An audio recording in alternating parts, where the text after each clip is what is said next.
வணக்கம். என் பெயர் துர்காஷினி யுவராஜ். நான் 6ஆம் ஆண்டு மாணவி. நான் தேசிய வகை சுங்காய் மங்கேஷ் தமிழ் பள்ளியில் பயில்கிறேன். என் கதையின் தலைப்பு தன்னம்பிக்கை கொண்ட டேப்பி. மலேசிய காடுகளின் டேப்பி என்ற குட்டி டேப்பியர் இருந்தான். அவனுக்கு ஏராளமான ஆசைகள் இருந்தன. ஓட விரும்பினான், பாட விரும்பினான், தோழர்களுடன் விளையாட விரும்பினான். ஆனால் பல விலங்குகள் அவனை கேலி செய்தன. ஒரு நாள் நரி, ஏய், உன்னால் ஓட முடியுமா? பார்க்க பன்றி மாதிரி இருக்க, உன்னால ஓட முடியாது என கிண்டலாக நரி சொன்னது.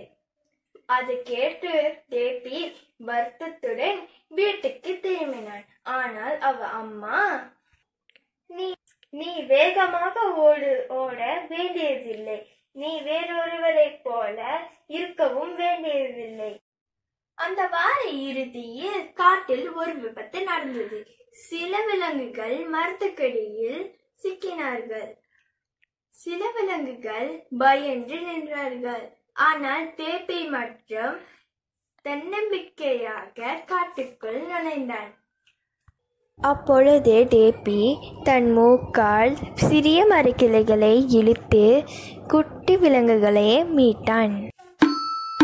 அந்த நாளிலிருந்து அனைவரும் அவனை நன்றியுடன் பார்த்தனர் மற்றும் பாராட்டுகளையும் தெரிவித்தனர். அவன் மனதில் நினைத்தான், கடுகு சிரித்தாலும் காரம் குறையாது என்று மனதில் நினைத்தான். பாடம்: யாரையும் குறித்து மதிப்பிடக் கூடாது. அவரவருக்கு என தனித்திறமை உண்டு. நன்றி.